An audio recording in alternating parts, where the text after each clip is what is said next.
১.৫ বছরের চুক্তিতে বিয়ে করতে হবে আমাকে। তার বিনিময়ে আপনার যত লক্ষ টাকা লাগে আমি দিব, সমস্যা নেই। শুধু ১.৫ বছর আমার সাথে থাকবেন আপনি। এই ১.৫ বছরের মধ্যে আমার একটা সন্তান হবে। আর আমার সন্তানের যখন ৮ মাস বয়স হবে তখন আপনি আপনার পথে, আমি আমার মতো। আপনাকে আমি জোর করব না। এই যে, এটা আমার কার্ড। যদি মনে হয় আপনি আমার শর্তে রাজি, তাহলে আমাকে ফোন করে জানাবেন। দোস্ত, তুই থাক, অফিস সামলা, আমি একটু আমার ফ্ল্যাটে যাব। মিস্টার আব্রাহাম, আপনি কি একটা মেয়ের অসহায়তার সুযোগ নিতে চাচ্ছেন? আপনি যখন দেখলেন একটা মেয়ে অসহায় হয়ে পড়েছে, তখন আপনি তাকে এত বাজে একটা সিদ্ধান্ত দিয়ে বসলেন। Wow, so miss Fariha right. আপনি আমাকে কথা শোনাতে আসবেন না প্লিজ। আমি কি আপনাকে জোর করেছি? আর আপনার কি মনে হয় কোনো বড়লোকের মেয়ে আমার প্রস্তাবে রাজি হবে? না, হবে না। সেজন্য আপনার মতো অসহায় মানুষদের বলতে বাধ্য হলাম আমি। আমি আমার সিদ্ধান্ত জানাতে আসছি। এখন বাকিটা আপনি। আপনার মন যা বলে তাই মানবেন। কিন্তু আপনি যে অসহায়তার সুযোগ নিচ্ছেন সেটা কি জানেন? এমন একটা পর্যায়ে আপনি আমাকে এই কথাটা শোনালেন। আপনি তো ভেবে নিচ্ছেন আমি রাজি হব, কারণ আমার যে টাকার দরকার। হ্যাঁ, ধরতে পারেন আমি আপনার অসহায়তার সুযোগ নিলাম।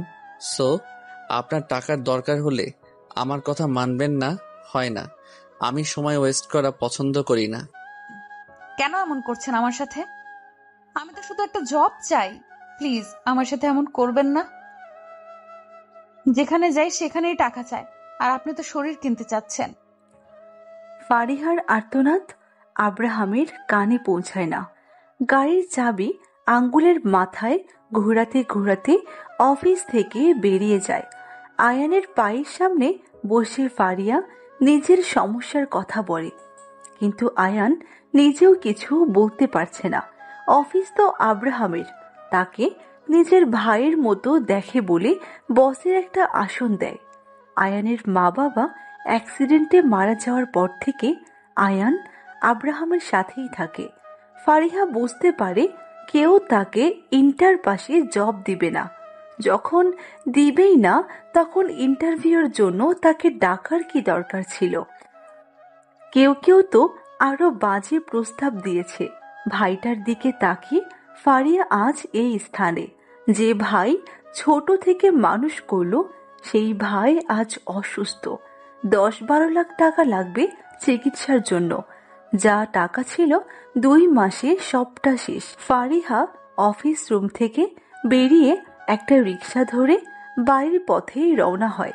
আর আয়ান আবারও নিজের কাজেই লেগে পড়ে। আব্রাহামের কাহিনী তার নিজেরও ভালো লাগছে না।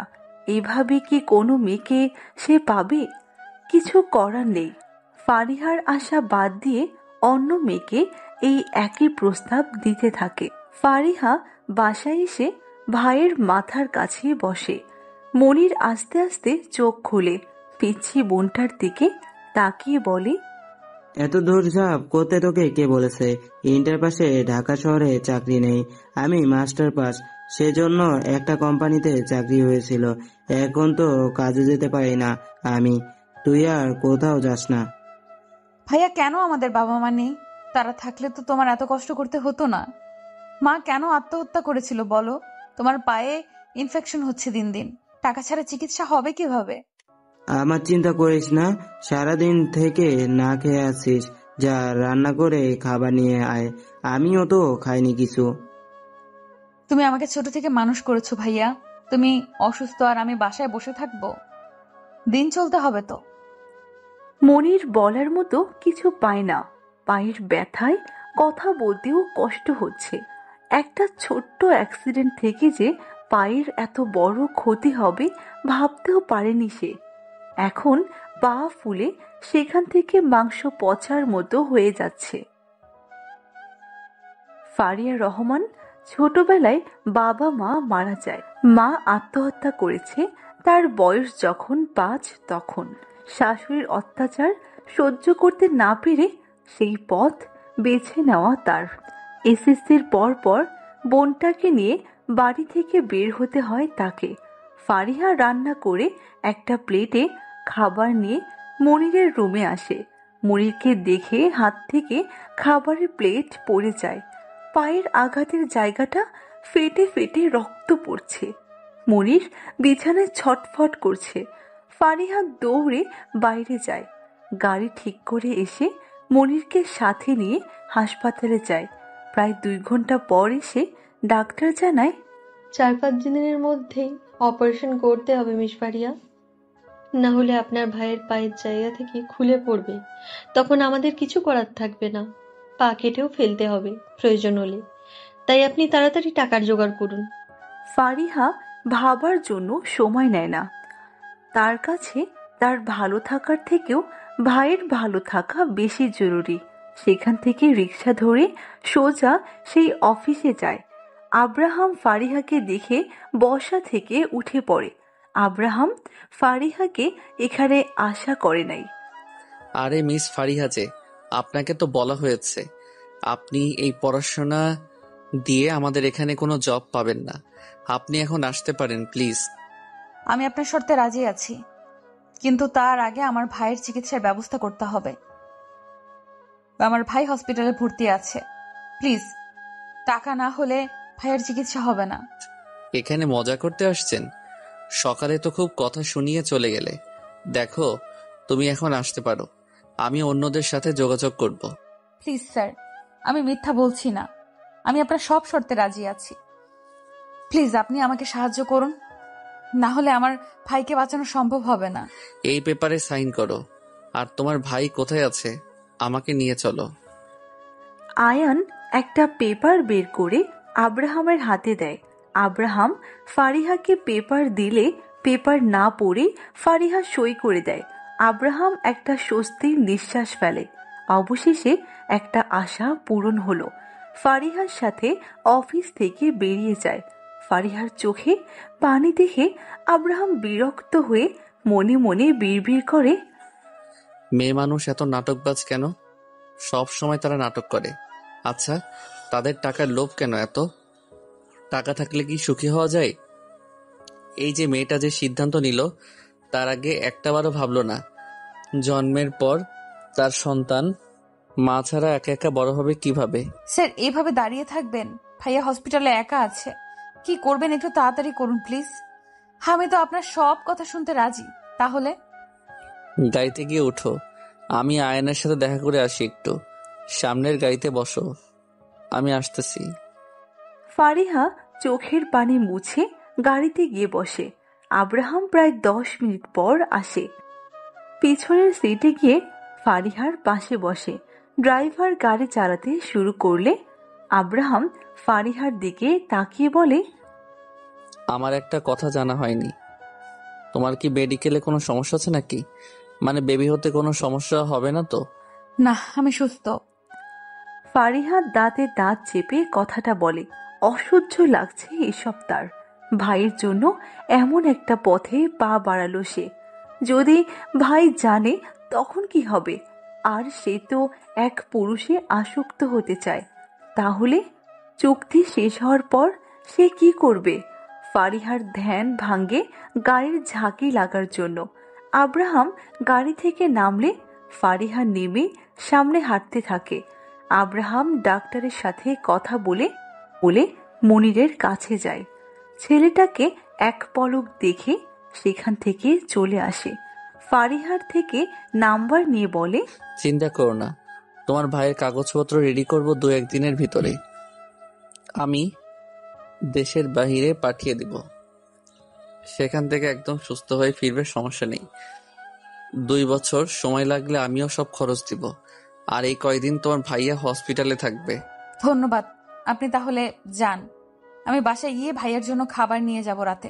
নাকি আজ থেকে আপনার সাথে থাকতে হবে? ভাইয়া যাওয়ার পর থাকি? আমি সেটা নিয়ে কি কিছু বলেছি? তোমার ভাইয়ের কিছু কাগজপত্র লাগবে, আমি তোমার সাথে যাব, চলো।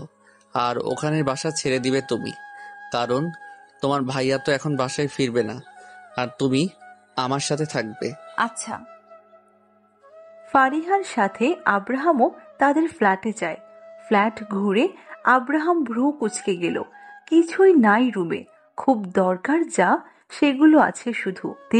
কিছুক্ষণ পর আয়ান আসলে ফারিহার সব জামা কাপড় তার হাতে দিয়ে পাঠায়। আব্রাহাম বিছানায় গা এলিয়ে দেয়। ফারিহা রান্না বসিয়ে গোসল করার জন্য রুমে যায়। স্যার, আপনি কি গোসল করছেন নাকি গোসল করবেন, কোনটা? আমাকে স্যার বলতে হবে না, আর তুমি করে বলতে পারো, সমস্যা নাই। আর গোসল, সকালে আমি গোসল করে বের হয়েছি। আচ্ছা, আমার কি রান্না খাবেন নাকি বাইরে খাবেন? কি রান্না করছো? ফারিহা বিরক্ত হয়। ছেলেটা একদম খুঁটে খুঁটে সব শুনছে। আর শুনবে না কেন? বড়লোক বাড়ির ছেলে, সবকিছু কি খাবে? ফারিহা কিছু না বলে গোসল করার জন্য জামা নিয়ে ওয়াশরুমে ঢুকে পড়ে। গোসল থেকে বের হয় 10 মিনিটের মাথায়। পরনে একটা লাল রঙের 3 পিস। আব্রাহাম একবার সেদিকে তাকিয়ে চোখ ফিরিয়ে নেয়। ফারিহা মাথায় একটা তোয়ালে পেঁচিয়ে রান্নাঘরে যায়। প্রায় 40 মিনিট পর সে একটা খাবারের প্লেট নিয়ে আব্রাহামের কাছে আসে। পায়ের শব্দ শুনে আব্রাহাম বলে, এত সময় লাগে রান্না করতে? আমি বাসায় যাব, তোমার এখানে যা জিনিস আছে সেসব নিয়ে আয়ান ভেবে দেখবে। এখানে আর আসার প্রয়োজন নাই তোমার। আচ্ছা, উঠে খেয়ে নেন। ডিম ছিল 4টা, ডিমের ভুনা করেছি। আপনি কি এসব খান নাকি শুধু মাংস? এই, তোমার কি মনে হয় বড়লোক মানুষ মাংস খায় শুধু, নাকি তারা কি ডিম দুধ খায় না? আব্রাহাম ধমক দিয়ে কথাটা বলে। ফারিহা খেপে ওঠে। এই মানুষটার সাথে সে 1.5 বছর থাকবে কিভাবে? নাক মুখ কুঁচকে খাবার প্লেট সামনে দেয়। আব্রাহাম খাবারের দিকে তাকিয়ে একটা কাশি দেয়। তারপর বলে, ভাত কম হয়েছে, আর একটু হবে কি প্লিজ? ফারিহা দৌড়ে কিচেনে যায় আর একটা প্লেট থেকে ভাত এনে আব্রাহামের প্লেটে দেয়। আব্রাহাম হাঁ করে দেখছে সেটা। মাথা চাপড়ায় সে। এ কাকে বিয়ে করলো? এবার কিছুটা জোরে ধমক দিয়ে বলে, পাগল হয়েছ? এত ভাত আমি খাবো নাকি? তুলে নাও, আর তুমিও তাড়াতাড়ি খেয়ে নাও। আমাকে তোমার ভাইয়ের কাগজপত্র দিয়েও নিয়ে যাব। ফারিহা ধমক শুনে কেঁদেই দেয়। এভাবে কেউ কখনো তাকে ধমক দিয়ে কথা বলে নাই। আব্রাহাম বিরক্ত হয়ে হালকা খাবার খেয়ে উঠে পড়ে। ফারিহা তাড়াতাড়ি সব ঠিক করে বেরিয়ে পড়ে। 4 দিনের মাথায় মনিরকে চিকিৎসার জন্য দেশের বাইরে পাঠিয়ে দেওয়া হয়।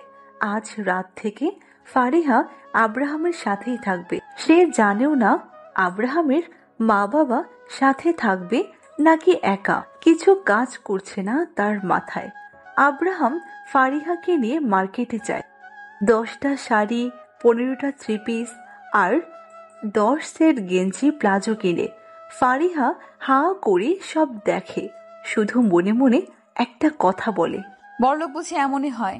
এসব তো আমার 5 বছরের জামা কাপড়, আর উনি এমন করে গরিবদের দান করলেও পারতো।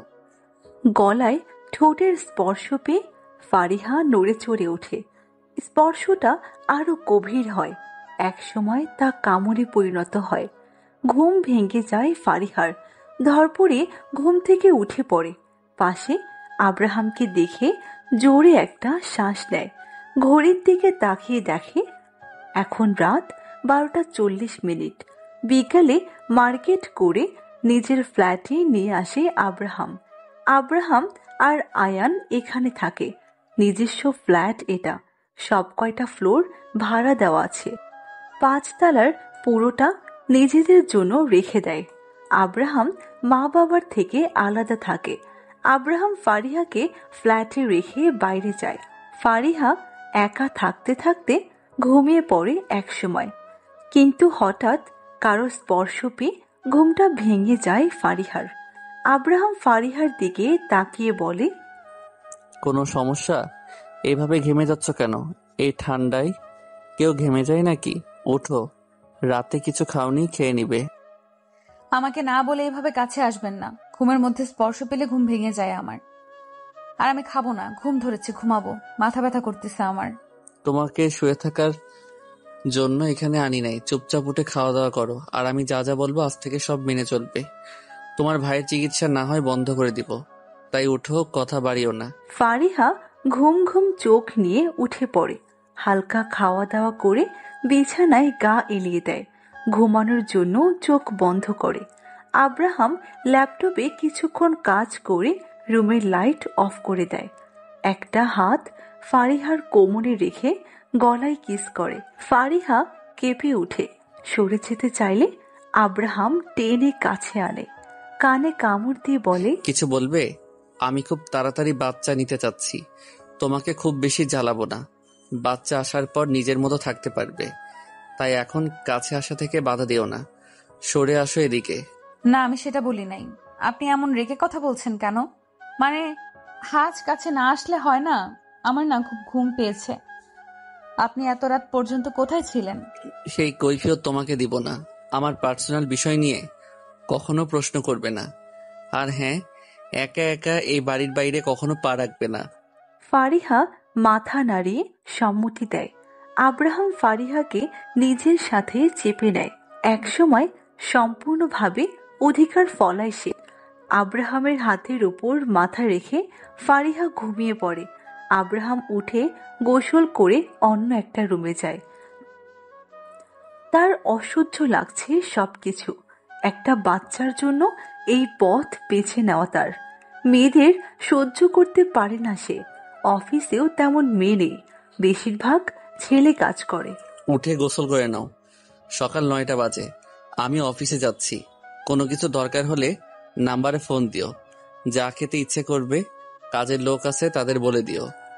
ফারিহা বিরক্তি নিয়ে শরীরের চাদর জড়িয়ে উঠে বসে। এত সকাল হয়ে গেছে, তাকে তো ভার্সিটিতে যেতে হবে। ডিসেম্বর মাস, ঠান্ডায় বিছানা থেকে উঠতে ইচ্ছা করে না। ফারিহা অবাক হয়ে বলে, এই শীতে এত সকালে আমি গোসল করব? মানে আপনি পাগল হয়ে গেছেন? আমি ঘুমাবো আরো। ঘুম আমি বের করব, কিন্তু এখানে থাকতে হলে আমার নিয়মে চলতে হবে। 3 বেলা ঠিকমতো খাওয়া দাওয়া করবে। শরীর ফিট রাখতে হবে তোমাকে। উফ, এত কিছু! যে এখনো পেটেই আসে নাই তাকে নিয়ে এত আয়োজন ভালো না। আমার ঠান্ডা লাগতেছে, পরে উঠবো। আব্রাহাম ফারিহার হাত টেনে উঠায়। ফারিহা চোখ ছোট ছোট করে আব্রাহামকে দেখে। কোনো রকম জামা কাপড় নিয়ে ওয়াশরুমে ঢুকে গরম পানি দিয়ে গোসল করে বের হয়। আব্রাহাম ফারিহাকে বের হতে দেখে ঘড়ি দেখে, বিরক্তিকর চাহনি দিয়ে বলে, একটা কথাও না। 20 মিনিটে গোসল শেষ। এখন খাওয়া দাওয়া করো, যাও। আর ভার্সিটিতে যাওয়ার চিন্তা বাদ দাও।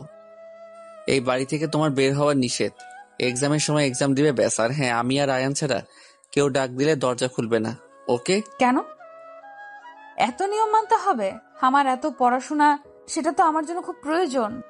যা বললাম তাই হবে, যাও খেয়ে নাও। আমি অফিসে যাচ্ছি, রাতে বাসায় ফিরবো। আয়ান আর আমি একসাথে আসি, তাই কাউকে বাসাতে ঢুকতে দিবে না, যতই আমার পরিচয় দিক। আপনারা তো কড়া নিয়ম মানতে পারবো না। আপনার বাচ্চা চাই, আমি বাচ্চা দিলেই তো হলো, তাই না? চুক্তির পেপার পড়ো নাই কেন? টেবিলে রাখা আছে, পড়ে নিও। আব্রাহাম কথা না বাড়িয়ে সেখান থেকে চলে যায়। খবরটা ওই রুমে দিয়ে যায় তাকে। এমন রুম বদ্ধ হয়ে থাকবে সে? খাওয়া দাওয়া করে আবারও কম্বলে নিচে ঢুকে পড়ে। শরীর দুর্বল লাগছে তার। অসহ্য যন্ত্রণা নিয়ে ঘুমানোর চেষ্টা করে, কিন্তু ঘুম আর আসে না। এ পাশ ওই পাশ করতে করতে দুপুর হয়ে যায়। আব্রাহাম ফোন দিয়ে খাওয়ার কথা বলে, তারপর আবারও সময় যায় রুম বেলকনি নিয়ে। বাসা থেকে সব পড়া কমপ্লিট করতে হবে তাকে। পড়া শেষ করে উঠে রাত 8টার সময় কলিং বেল বেজে উঠলে রুম থেকে বের হয়। সবাই ড্রয়িং রুমে আছে, তবু দরজা খুলছে না দেখে ফারিয়া এগিয়ে যায়। পিছন থেকে একজন কাজের মেয়ে বলে, ম্যাম, দরজার ওপাশে স্যার নেই, আপনি নিজের রুমে গিয়ে রেস্ট করুন। কলিং বেল বাজে, বিরক্তি লাগতেছে। কে আছে? দরজা খুলে দেখলেই তো হয়। এমন শব্দ বিরক্তি লাগতেছে আমার। আমাকে দেখতে দাও, কে আছে দেখি। কোনো দরকার হয়তো। এই পাশে আবরাম স্যারের বাবা আছেন, স্যার বলে গেছেন আপনি থাকা অবস্থায় ওনাকে ভিতরে যাতে না আসতে দিই। মা বাবা বেঁচে আছে, অথচ উনি এখানে একা থাকে? দূর, কোথায় এসে পড়লাম আমি? ভাই তুই তাড়াতাড়ি সুস্থ হয়ে উঠ, এসব একদিন সহ্য হচ্ছে না। আর 1.5 বছর? ম্যাম আপনি রুমে যান, এখন স্যার আসবে। উনি আপনাকে বাইরে দেখলে রাগ করবে। আপনার কিছু প্রয়োজন হলে বলবেন। আইসক্রিম আছে? মালিহা অন্য সেফদের দিকে তাকায়।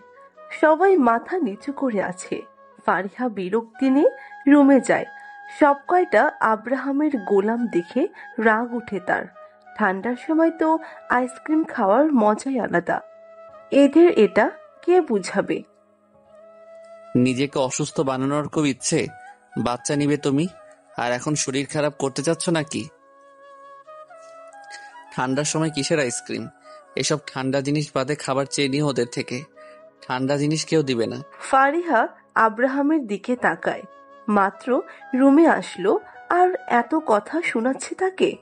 দাঁতে দাঁত চেপে বলে, আপনি খুব খারাপ আব্রাহাম। আপনার মা বাবা আছে, তাও আমাকে এখানে রাখছেন। আপনার চুক্তি বিয়ে করার কি দরকার ছিল? আপনার বাবা মা এসে ঘুরে গেল। সেসব তোমাকে ভাবতে হবে না, আমি সেসব ভাববো। যাও ফ্রেশ হয়ে নাও, খাওয়া দাওয়া করবে। এত তাড়াতাড়ি খাবেন? হুম। ফারিহা আব্রাহামের দিকে আর চোখে তাকায়।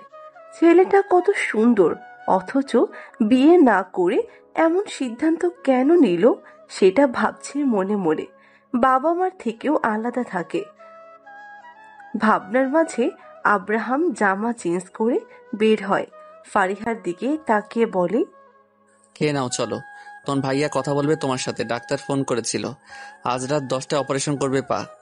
সম্পূর্ণ ঠিক হতে বছর লেগে যাবে বলেছে। তোমার ভাইয়ার ব্লাডের সমস্যা, সেটা বলো নাই কেন? মানে? ব্লাড চেঞ্জ করতে হবে, শরীর থেকে ব্লাড বের করে নতুন ব্লাড দিতে হবে। সেটা পরে করবে, তাই আমি সিদ্ধান্ত নিয়েছি 1.5 বছর তোমার ভাইয়া বাইরে থাকবে। তোমার সাথে আমার চুক্তি শেষ হওয়ার পর তোমার ভাইয়া আসবে। মানে এসব কি বলছেন? ভাইয়া সুস্থ হলে আসবে না কেন? এই আপনি ভাইয়াকে আবার খুন করেন নাই তো? Just shut up. উল্টাপাল্টা কথা বলো কেন? তোমার সুবিধার জন্য এসব বলা। তুমি তো ভাইয়ের সাথে থাকো, তো তোমার ভাইয়া আসার পর তুমি বাসায় না থাকলে খারাপ ভাববে না নাকি? হ্যাঁ, সেসব পরের চিন্তা। না, এখন সব বুঝিয়ে বলি। আমাদের কিন্তু চুক্তি হয়েছে, সো চুক্তি শেষ। তুমি বাসায় যাবে। তোমার ভাইয়া তখন তোমাকে খারাপ বলবে না বা কথা শোনাবে না, তাই তোমার জন্য সেটাই ভালো। আচ্ছা। ফারিহা আর কিছু বলে না। কি বলল সে? ছেলেটা সম্পর্ক ঠিক রাখার কথা বলছে না, সব সময় বিচ্ছেদের কথা বলে বলে মাথা নষ্ট করছে তার। 3 জন একসাথে খেতে বসেছে। খাওয়া শেষে ফারিহা প্রায় 1 ঘন্টা থেকে মনির ভাইয়ের সাথে কথা বলে। আব্রাহাম ইশারা দিলে কথা বলা শেষ করে। আব্রাহাম ল্যাপটপ থেকে মুখ সরিয়ে বলে, বই নিয়ে এসো। তুমি তো ইংরেজি ডিপার্টমেন্টের, আমি ইংরেজি পারি ভালোই, তোমাকে পড়াবো, আসো। হায় হায়, বলে কি? আমি পড়াশোনা করেছি, এখন আর পড়ার ইচ্ছে করছে না। ঠান্ডা লাগতেছে, ঘুমাবো। কম্বলের নিচে থাকো, আমি বই নিয়ে আসতেছি। পড়াশোনা তোমার নষ্ট করতে চাই না, নিজের ক্যারিয়ার করতে হবে তোমার। আমার থেকে বিদায় নেওয়ার পর কি বেকার থাকবে? তাই পড়াশোনা করো। থাক, আমাকে নিয়ে এত ভাবতে হবে না আপনার। সব নিজের চাহিদা জানা আছে। আমার শীতের কাপড় লাগবে, আমার পুরাতন জামা তো আপনি ফেলায় দিছেন। তুমি যেগুলো পড়তে সেসব আমার বাড়ির চাকর পরে না, সো কাল নতুন জামা এনে দিব। এখন ঘুমাও, তাহলে আমি কাজ করতেছি। কিছু দরকার হলে জানিও। মানসিক শান্তি দরকার, যা এখানে পাবো না আমি। আব্রাহাম ফারিহার দিকে রাগী চোখে তাকায়। ফারিহা মুখ বন্ধ করে ফোন নিয়ে গেম খেলে। আব্রাহাম ল্যাপটপ নিয়ে রুম থেকে বেরিয়ে যায়। ফারিহা অবাক কণ্ঠে বলে, ব্যাপার কি? ছেলেটা কি আমাকে ইগনোর করছে? ধুর, কই এসে পড়লাম আমি? আমাকে রুমে রেখে অন্য রুমে চলে গেল। জানি না কি ঘটবে সামনে। একটা বাচ্চা জন্ম দিয়ে কিভাবে একা রেখে যাব? মা ছাড়া কতটা ভালো থাকবে বাচ্চা? ফারিহা নিজে নিজে অনেক কথা বলে। ফোন টিপতে টিপতে কখন রাত 11টা বেজে যায় টের পায় না। আব্রাহাম রুমে এসে ফারিহার হাত থেকে ফোনটা নিয়ে পাশে রাখে। বিছানায় শুয়ে বলে, তোমার ভাইয়ের অপারেশন চলতেছে, আর হ্যাঁ, বেশি রাত জেগে ফোন টিপার দরকার নেই। শরীর খারাপ হতে পারে। সকালে উঠে নামাজ পড়বে, তাই তাড়াতাড়ি ঘুমাবে। আর কত নিয়ম, আমাকে মেরে দিন। এসব মানা যায় নাকি? কথা কিন্তু বেশি বলছি। ফারিহা মুখটা অন্য পাশ করে শুয়ে পড়ে। আব্রাহাম ফারিহার কম্বলের নিচে ঢুকে ফারিহার শরীরে হাত দেয়। ফারিহা প্রথমে কেঁপে ওঠে, আস্তে আস্তে স্বাভাবিক হতে থাকে। আব্রাহামের দিকে ঘুরে বুকে মাথা রাখে। আব্রাহাম গলায় কানে কিস করা শুরু করে। ফারিহা আব্রাহামকে খামছে ধরে। আব্রাহাম মাথা তুলে ফারিহার দিকে তাকায়। মেয়েটা ভয় পাচ্ছে তাকে, কেমন যেন কেঁপে কেঁপে উঠছে বারবার। কোমরে হাত দিয়ে শরীরের সাথে মিশে নেয়, গলায় মুখ দিয়ে বলে, আমি যে কোনো সময় কাছে আসতে পারি, তাই প্রস্তুতি নিয়ে থাকো কেমন? বাচ্চার জন্য তোমাকে বিয়ে করা, সেটা না পেলে আমার এত কিছু পানিতে যাবে। আমার স্পর্শ অভ্যেস করো এখন থেকে। আপনাকে একটা কথা বলি, বলো। বাচ্চা তো হসপিটালেও পাবেন, মানে যদি আপনার বিয়ে করার ইচ্ছে না থাকে। কিন্তু এমন ভাবে কেমন দেখায় না। আব্রাহাম আর কথা বলে। ফারিহার ঠোঁটে আলতো করে কিস করতে থাকে। ফারিহাও নিস্তেজ হয়ে আব্রাহামের কাছে ধরা দেয়। বেশ কিছুক্ষণ পর আব্রাহাম ফারিহার কপালে কিস করে চোখ বন্ধ করে। আজকে তারও খুব ঘুম পাচ্ছে। ফারিহার দিকে একবার তাকিয়ে দেখে মেয়েটা ঘুমিয়ে পড়েছে। নিজেও ফারিহার বালিশে মাথা রেখে ঘুমিয়ে যায়। বাহির থেকে রুমে মানুষের আনাগোনা বোঝা যাচ্ছে। কেউ চিৎকার চেঁচামেচি করছে। ফারিহা চোখ মেলে তাকায়। গা থেকে কম্বল সরাতে গেলে ঠান্ডা অনুভব করে। আবারও গায়ে কম্বল দিয়ে উঠে বসে, বোঝার চেষ্টা করে বাইরে কি হচ্ছে। পাশে আব্রাহাম নেই। এবার ঠিক হয়ে উঠে বসে। ওয়াশরুমে উকি দেয়, সেখানেও নেই। দেখে নিজে উঠে পড়ে। ওয়াশরুম থেকে গোসল করে এসে হালকা গোলাপি রঙের একটা থ্রি পিস গায়ে দেয়। দরজার কাছে গিয়ে বুঝতে পারে বাহির থেকে দরজা বন্ধ করে দেওয়া হয়েছে। বিরক্তি নিয়ে বসে পড়ে। আব্রাহাম মা বাবার সাথে চিৎকার চেঁচামেচি করছে।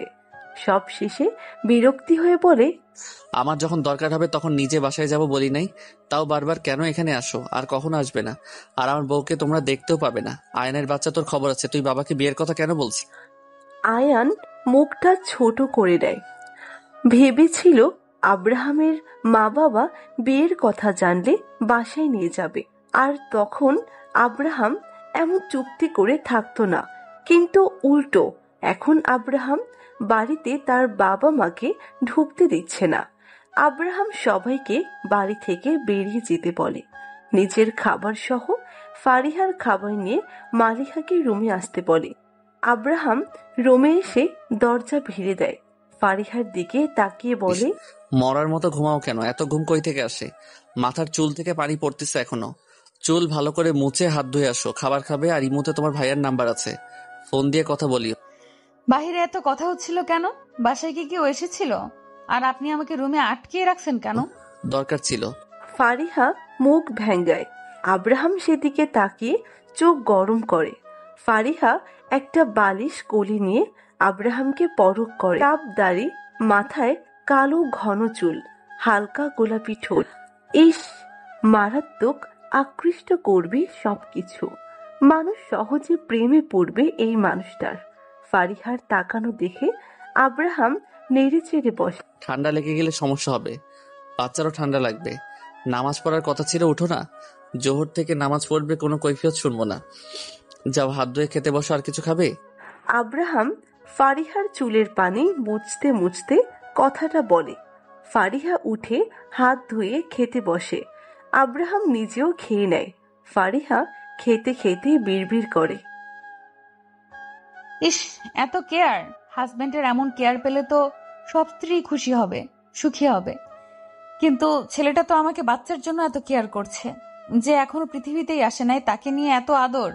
ইস, তাহলে পৃথিবীতে আসলে কত আদর করবে। এই মানুষটাকে সারা জীবন সঙ্গী করে পেতে কে না চাইবে।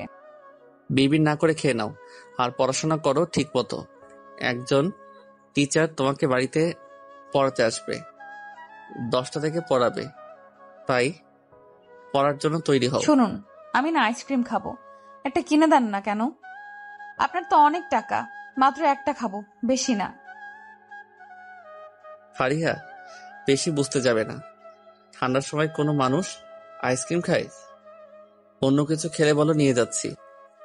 যা চাইবো দিবেন তো, নাকি তখনও বলবেন যে ফারিহা সবকিছুর কিন্তু লিমিট আছে, হয় আইসক্রিম না তো যা চাই তাই দিতে হবে? তাড়াতাড়ি বলো কি চাই। আমি আবার অফিসে যাব। ঠান্ডা জিনিস বাদে যা চাই সব দিব। তাই নির্দ্বিধায় বলতে পারো। আপনার ঠোঁটে চুমু দেই। আব্রাহাম থতমত খেয়ে যায়। মেয়েটা তার ঠোঁটের দিকে তাকিয়ে আছে। শুকনো একটা ঢোক গিলে আব্রাহাম। তারপর ফারিহা ঠোঁটে আলতো করে কিস করে উঠে যায়। ফারিহা হাত টেনে ধরে। এই হবে না, আসেন আমি নিব। আমার সময় নেই। ফ্রিজে ফলমূল আছে, খেয়ে নিও। প্রথমে বের করে পানিতে নিবা, একদম ঠান্ডা কমে গেলে খেয়ে নিও। যান পেদ্দব ছেলে। আব্রাহাম বিরক্তি নিয়ে কপালে একটা কিস করে সেখান থেকে চলে যায়। মেয়েটার এমন পাগলামি তার ভালো লাগছে না। প্রায় 30 মিনিট পর একজন শিক্ষক আসে। ফারিহাকে 1 ঘন্টা 30 মিনিটের মতো পড়িয়ে তিনিও বাসায় যায়। ফারিহা তারপর ফোন নিয়ে মুনিরের সাথে কথা বলে। ফ্রিজ খুলে মালটা বের করে খায়। মনে মনে আব্রাহামকে বকাবকি করে। এভাবে কেটে যায় 2 মাস। মাঝে মাঝে ফারিহার রাতে ঘুম ভেঙে গেলে আব্রাহামকে পাশে পায় না।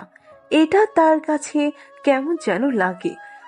ছেলেটা তার থেকে দূরে থাকে কেন বুঝতে পারে না। একটা জিনিস সে খুব ভালো করে বুঝতে পারে, আব্রাহাম মেয়েদের থেকে দূরত্ব বজায় রেখে চলে। আজ সারাদিন ফারিহার বমি করতে করতে পেটের অবস্থা খারাপ হয়ে যায়। পেট ব্যথা ধরে আছে। আব্রাহামকে ফোন করছে কিন্তু রিসিভ হয় না। মিটিং কাজ সব নিয়ে আজ বেশি ব্যস্ত সে। কয়েকদিন থেকে ঠিকমতো খাওয়া দাওয়া না করায় ফারিহার শরীর দুর্বল হয়ে যায়। রুম থেকে বেরিয়ে ড্রয়িং রুমে আসে। বসতে গেলে সেন্সলেস হয়ে যায়। মালিহা মেয়েটা দৌড়ে ফারিহার কাছে আসে। ম্যাম চোখ খুলুন, কি হয়েছে আপনার ম্যাম? উফ, ম্যামের হঠাৎ কি হয়ে গেল? আয়ান স্যারকে জানিয়ে দিই, উনি আকরাম স্যারকে জানাবে। ম্যাম কথা বলেন। সরি, আমার আসলে শরীর দুর্বল লাগছে খুব। একটু রুমে দিয়ে আসো তো। আর তোমার স্যার পচা, সে তার কাজ নিয়ে ব্যস্ত। মালিহা ফারিহাকে রুমে রেখে খাবার নিয়ে আসে। এই বিকেলে কেউ খাবার খায় নাকি? কিন্তু ফারিহা মালিহাকে বলে বুঝাতে পারে না। একবার ভাত মুখে দিতে গা গুলিয়ে আসে। দৌড়ে ওয়াশরুমে যায়। চোখে মুখে পানি দিয়ে এসে বিছানায় গা এলিয়ে দেয়। মালিহা খাবারের প্লেট নিয়ে রুম থেকে চলে যায়। ফারিহা চোখ বন্ধ করে বলে, ডাক্তার না হয়েও জানি কেন এমন হচ্ছে। ইস, আল্লাহর কাছে দোয়া করলাম যাতে বাচ্চা না আসে, কিন্তু না, চলে আসলো। আব্রাহাম তো তার জায়গাতে অটল। একটা ছোট বাচ্চাকে রেখে আমি কিভাবে থাকবো? রেডি হও, ডাক্তারের কাছে নিয়ে যাব। আর সরি, মিটিং ছিল, কাজের জন্য ব্যস্ত ছিলাম আজ। এত চাপ কাজে রূপ সামলাতে গিয়ে হাঁপিয়ে উঠি। কাজ সামলানোর থেকে তোমাকে সামলানো সহজ। তাহলে আমাকে সামলাও। টাই খুলতে গিয়ে আব্রাহাম থেমে যায়। ভ্রু কুঁচকে ফারিহার দিকে তাকায়। মেয়েটা আবার প্রেমের প্রলাপ শুরু করে দিয়েছে। আব্রাহাম বিরক্ত হয়ে অফিসে ড্রেস চেঞ্জ করে। তারপর ফারিহাকে নিয়ে ডাক্তারের কাছে যায়। ডাক্তার দেখা শেষে ফারিহা আব্রাহামকে বলে, কংগ্রাচুলেশন আব্রাহাম, আপনি বাবা হতে চলেছেন। মিস্টার জামাই, তুমি তো আজ অনেক খুশি, বাবা হতে যাচ্ছ। 2 মাসে বাহিরে আলো দেখি নাই। আজকে একটু ঘুরতে নিয়ে যাবে? নয়তো তোমার বাচ্চা কিন্তু কালো হবে। হোয়াট? কি আবল তাবল বলছো? এখন তো আর ও ঘোরাঘুরি বন্ধ। কোথায় পড়ে যাও তার ঠিক ঠিকানা নাই। বাচ্চার কিছু হলে তোমাকে আস্ত রাখবো না। শুনুন, আমার কথা না শুনলে আপনার বাচ্চাকে না খাইয়ে রাখবো। আমি খাবো না কিছু। তাই ভালোই ভালোই বলছি, আমাকে একটু ঘুরতে নিয়ে চলো প্লিজ। মেয়ে মানুষ মানেই জঙ্গল। তোমার একটা মেয়ে হলে তখন দেখবো জঙ্গল নাকি অন্য কিছু। চুপ, সব মেয়ে এক না। আমার মেয়ে হলে অনেক ভালো হবে। আমি অন্তত ঠিক মতো মানুষ করতে পারবো। তোমাদের মতো বেইমান তৈরি করব না। মেয়েদের প্রতি এত রাগ কেন আপনার? আপনাকে আজও বুঝতে পারলাম না আমি, কবে যে বুঝতে পারবো। ঘুরতে নিয়ে যাব, চলো। ফারিহা খুশি হয়। আব্রাহামের থেকে আর কিছু জানতে চায় না, খুশি হয়ে যায়। ইস, 2 মাস পর আজ ঘুরবে কোথাও। আব্রাহাম আজ অনেক সময় নিয়ে ফারিহাকে ঘুরিয়ে দেখায় সব। কারণ সে জানে আর ফারিহা বাড়ি থেকে বের হতে পারবে না, বের হতে দিবে না সে। মাঝে মাঝে চেক আপের জন্য বের হতে হবে। রাতে বাইরে ডিনার করে দুজন। বাসায় ফিরে প্রায় রাত 10টার পর। আব্রাহাম ফলমূল কেটে ফারিহাকে নিজ হাতে খাইয়ে দেয়। খাওয়া শেষে ফারিহাকে ঘুমাতে বলে অন্য রুমে যাওয়ার জন্য পা বাড়ায়। ফারিহা অবাক হয়ে বলে, কোথায় যাচ্ছ? আজ থেকে এখানে থাকার তো প্রয়োজন নেই আমার। দরজা খোলা রেখে ঘুমাও। আমার রুমে দরজা খোলা থাকবে, যখনই দরকার হবে ডেকে দিও। অদ্ভুত। আব্রাহাম, আমার কাছে থাকো প্লিজ। এমন করছো কেন? কাছে না আসো। কিন্তু একই বিছানায় থাকতে কি সমস্যা? এতদিন ছিলাম এটাই অনেক। নিজের মতো থাকো এখন। যখন তোমার প্রেগনেন্সির 8 মাস চলবে তখন তোমার সাথে থাকবো, কারণ সেই সময়টা তোমার অসুবিধা হতে পারে। যা ভালো বোঝো। আব্রাহাম রুম থেকে গেলে ফারিহা বালিশ জড়িয়ে কেঁদে দেয়। তার সবকিছু বিরক্ত লাগছে। এভাবে সময় পার হবে কেমন করে? আব্রাহাম কি তাকে সত্যি চুক্তি শেষ হলে তাড়িয়ে দিবে? বাচ্চার মুখের দিকে তাকিয়ে কি নিজের কাছে রাখবে না? সবকিছু কল্পনা করতে মাথা চারা দিয়ে উঠে তার। চোখ বন্ধ করে ঘুমানোর চেষ্টা করে। মাঝরাতে আব্রাহাম একবার ফারিহার রুমে এসে ফারিহাকে দেখে যায়। ফজরের সময় উঠে ফারিহাকে ডেকে দেয়। নামাজ পড়ে আবার হালকা কিছু ফলমূল কেটে ফারিহাকে খাইয়ে দেয়।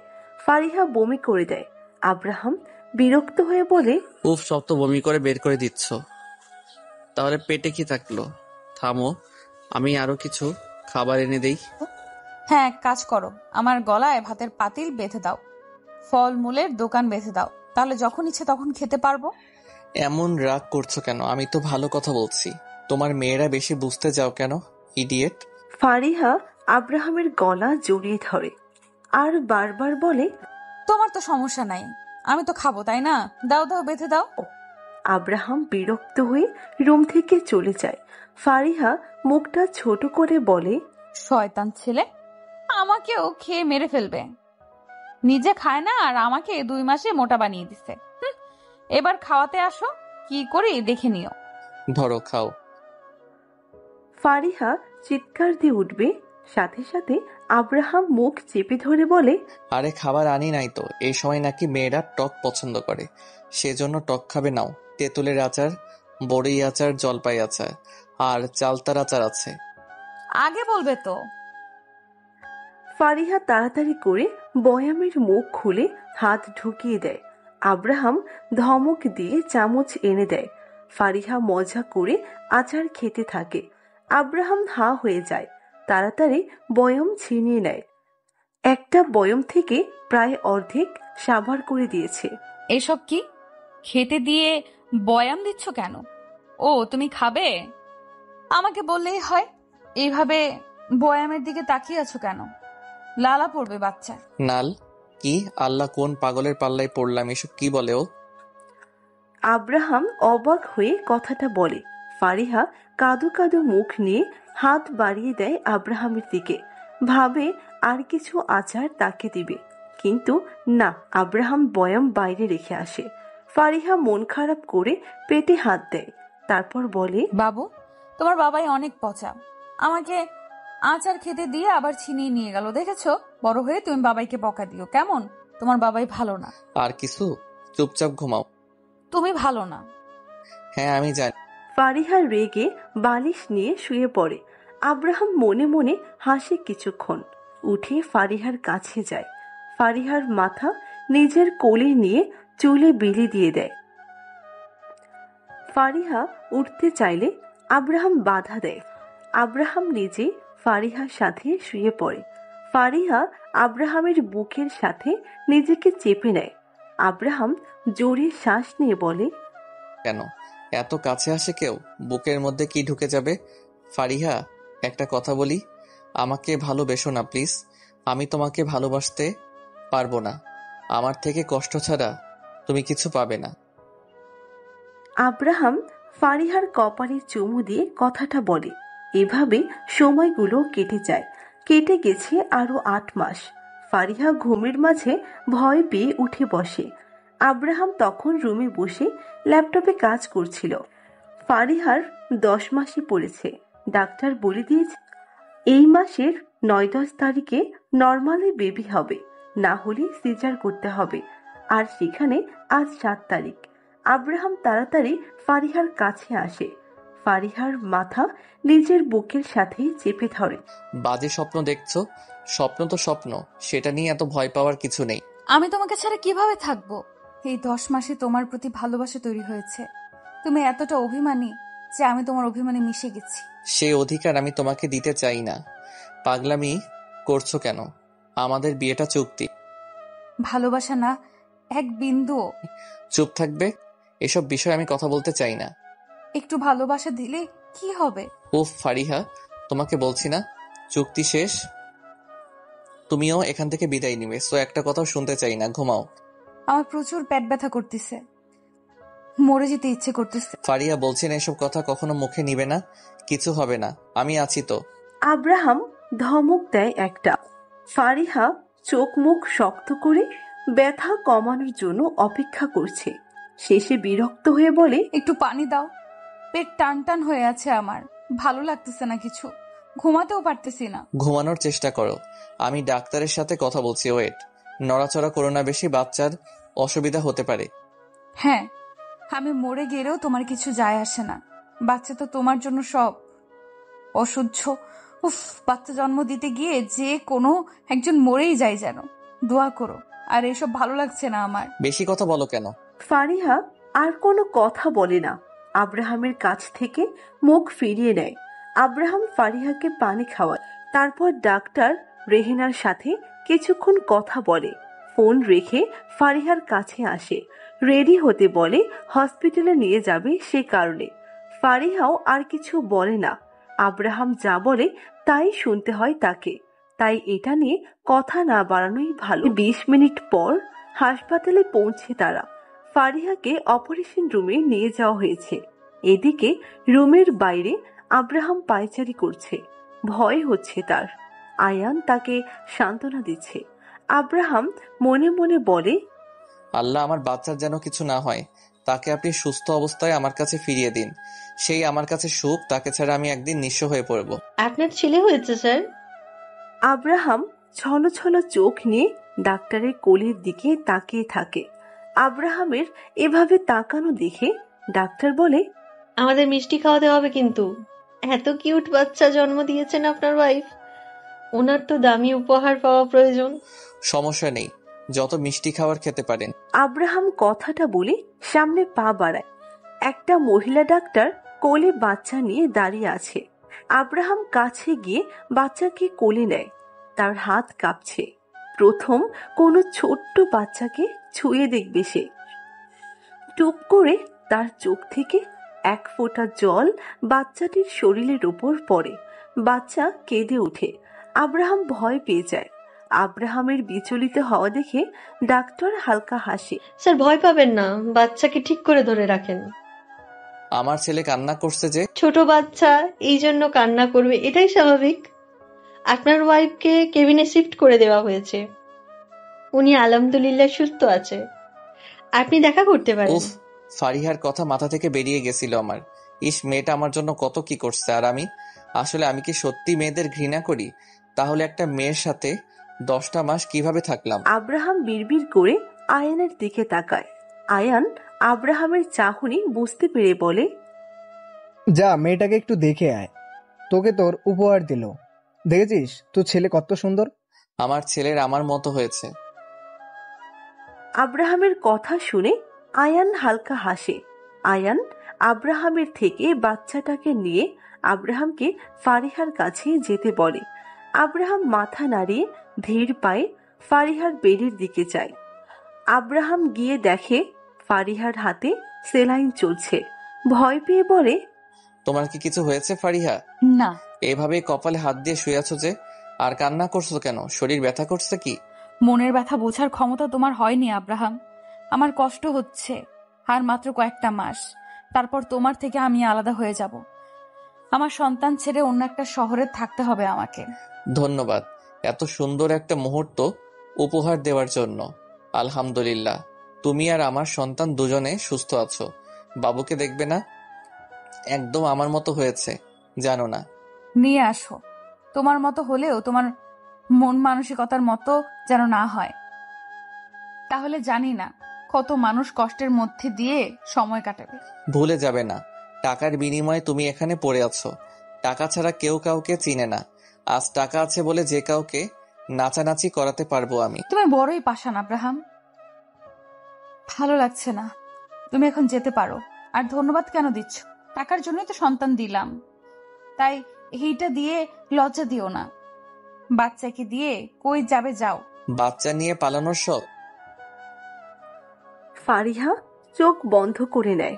ছেলেটার কথা সহ্য হচ্ছে না তার, গা জ্বলছে। সে কোন দুঃখে বাচ্চা নিয়ে পালিয়ে যাবে? বাচ্চাকে খাওয়াতে হবে, সেটা তো ওনার মাথায় নেই। ফারিহা এবার দাঁতে দাঁত চেপে বলে, তোমার ছেলেকে তুমি খাওয়াই দাও, যাও। এটা থেকে অন্তত আমি শান্তি পাবো। বাব্বাটা একাই থাকো, আমার দরকার হবে না তো কারো। এখন থেকে ফিডার খাওয়ায় দাও। তুমি আছো কি করতে? ভালো করে বললেই হয়। ভাগ্যিস ছেলেটা আমার মতো হয়েছে, না হয়তো আরো কথা শোনাতে। কত কি তা জানি না।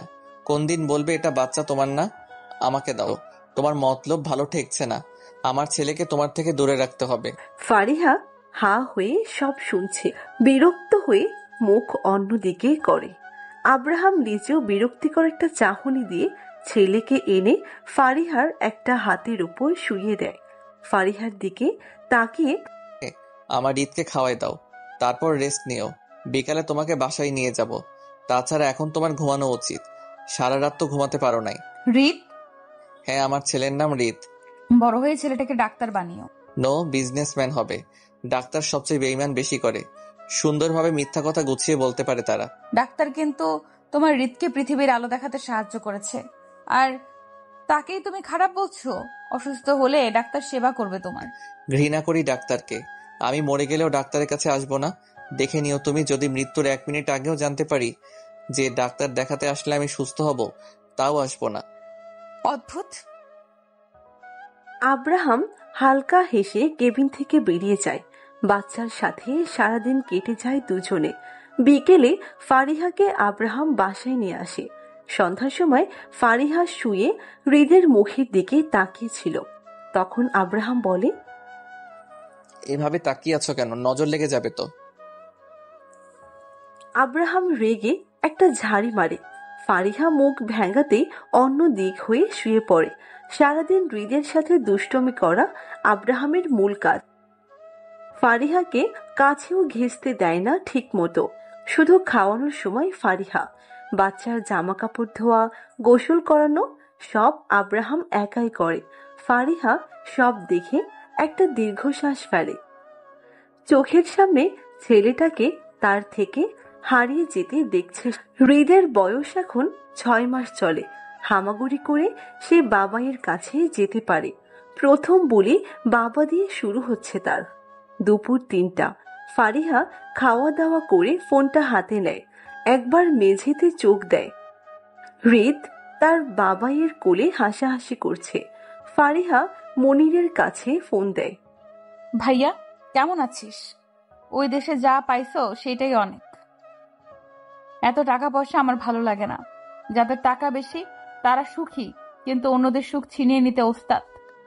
কি হয়েছে হঠাৎ এমন কথা? আর তোর চোখ মুখ আবারও শুকিয়ে গেছে দেখছি। 9-10 মাস আগেও কেমন মোটা হয়েছিলি, মনে আছে? মনিরের কথায় অতীতে ফিরে যায় ফারিহা। তখন সে 6 মাসের প্রেগনেন্ট ছিল।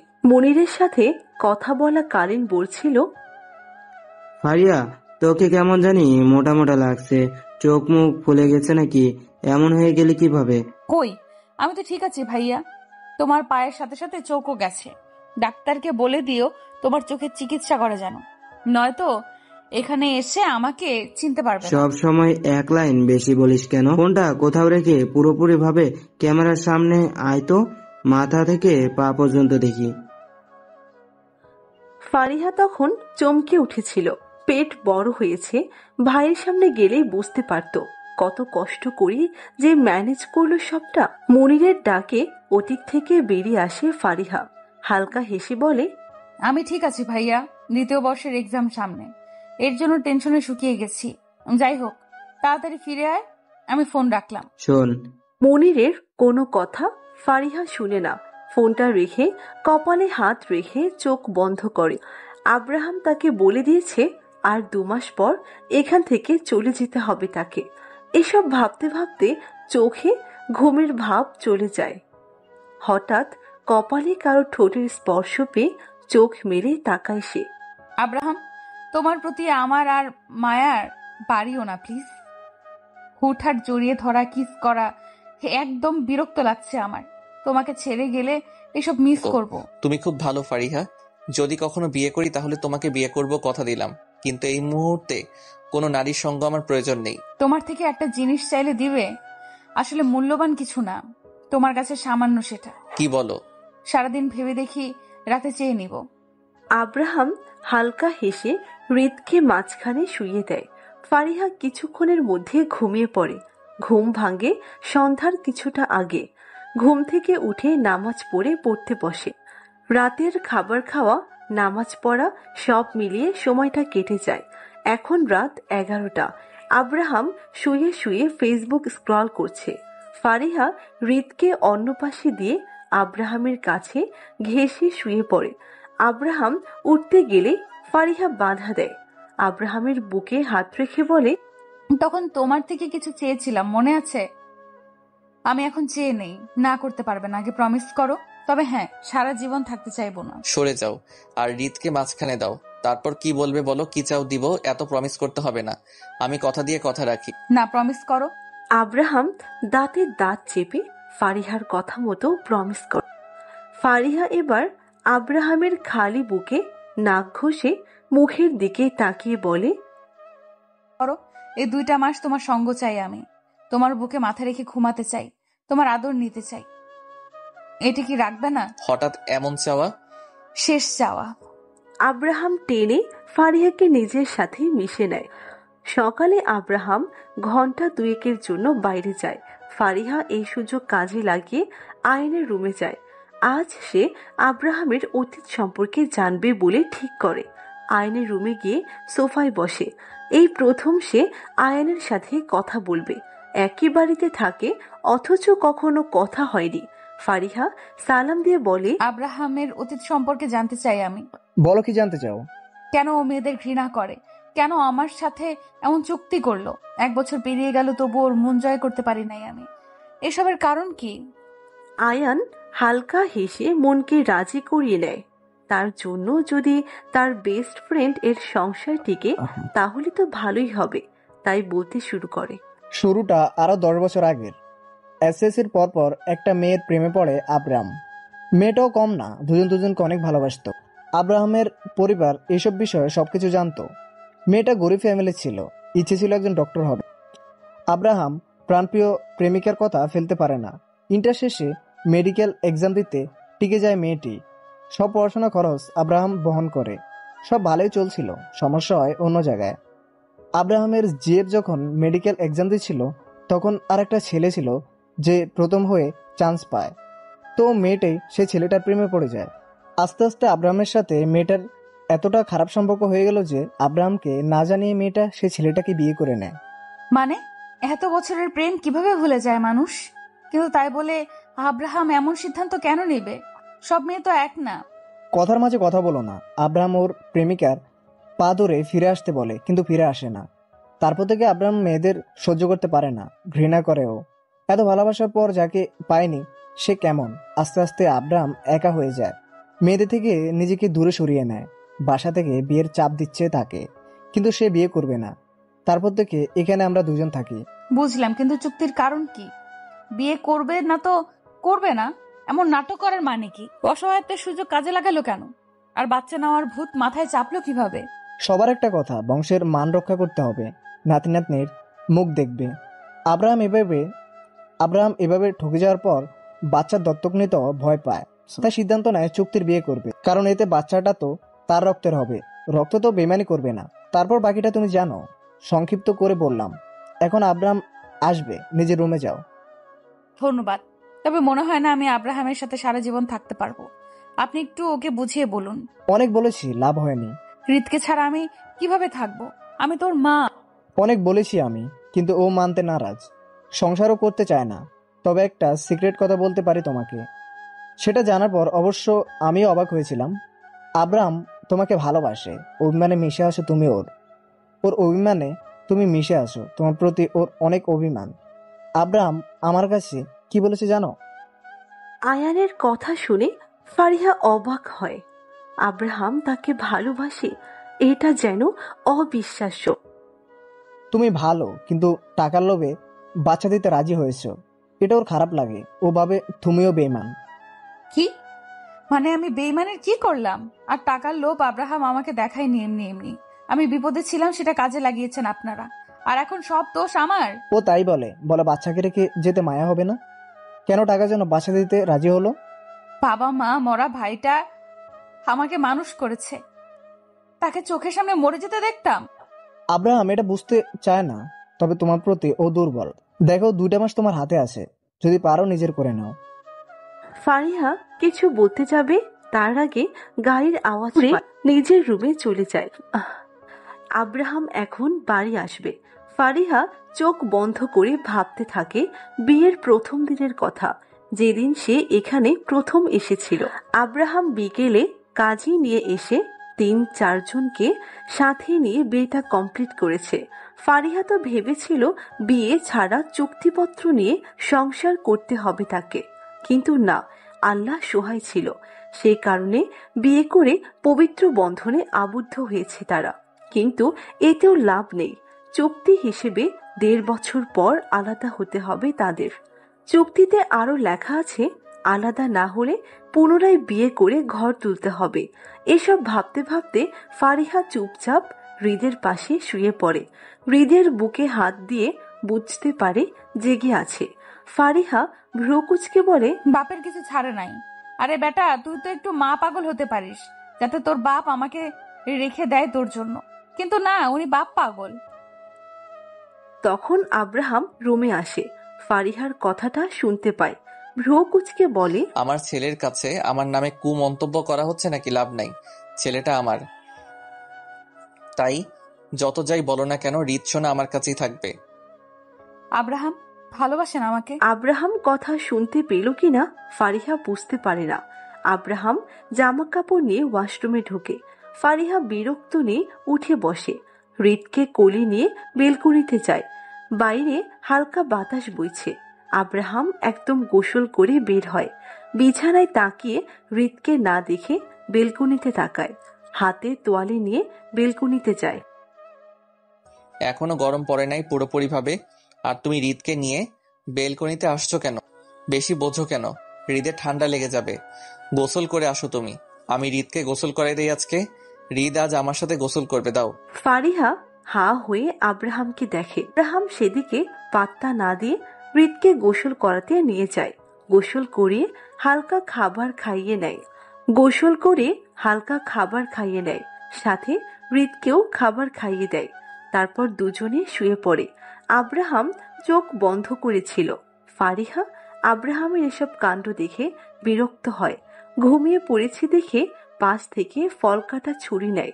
রেগে মিছমিছে আব্রাহামকে মারার জন্য সেটা তুলে।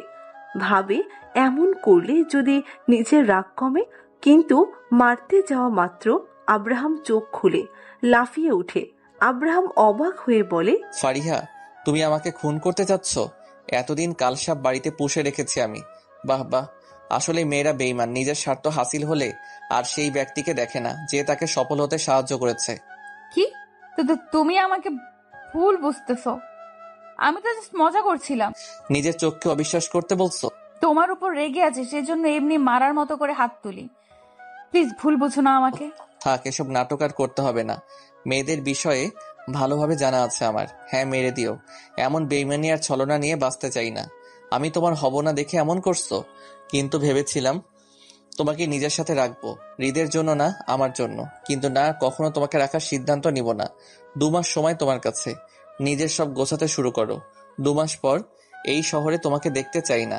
যদি দেখি তোমার ভাইকে শেষ করতে সময় নিব না। ফারিহা কেঁদে দেয়। কেন মজা করতে গেল সেটা ভেবে এখন নিজের উপর রাগ ওঠে। আব্রাহাম হৃদকে বুকের সাথে চেপে ধরে। তার হৃদকে মেরে ফেলবে না তো? ভয় তার মনে জেগে বসেছে। ফারিহা আব্রাহামের কাছ থেকে সরে যায়। সোফায় বসে চোখ বন্ধ করে। সারাদিন দুজনের অভিমানে কেটে যায়।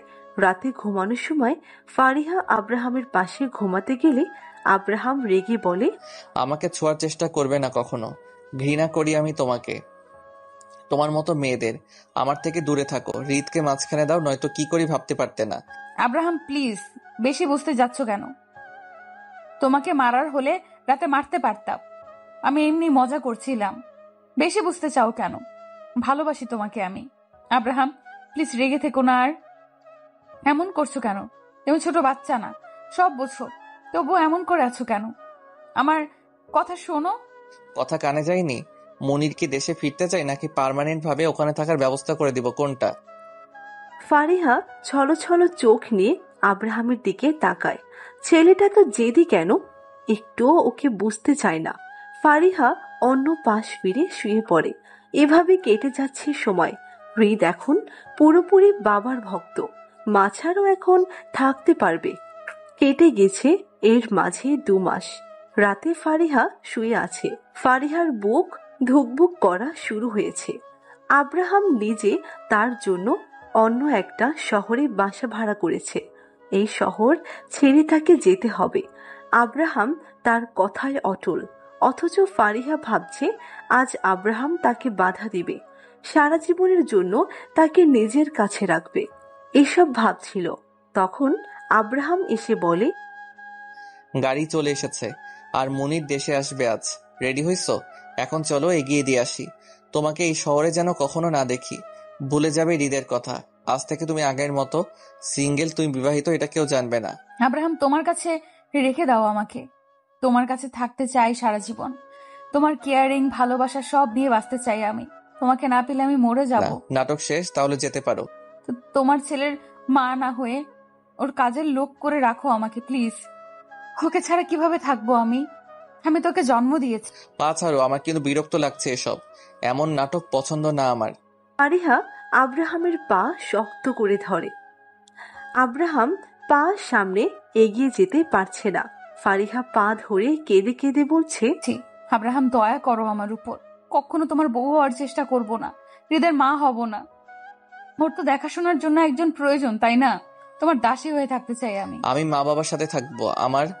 আমার সন্তানের দেখাশোনার দায়িত্ব আমি নিতে পারি। বরং তোমার কখনো সাহায্য লাগলে জানিও, যে কোনো সময় সাহায্য পাবে আমার থেকে। আব্রাহাম, এত পাষাণ হচ্ছ কেন? প্লিজ আমাকে দয়া করো, রেখে দাও তোমার কাছে, আমি হৃদের মা। ছোট্ট হৃদ এসব দেখে কেঁদে দেয়।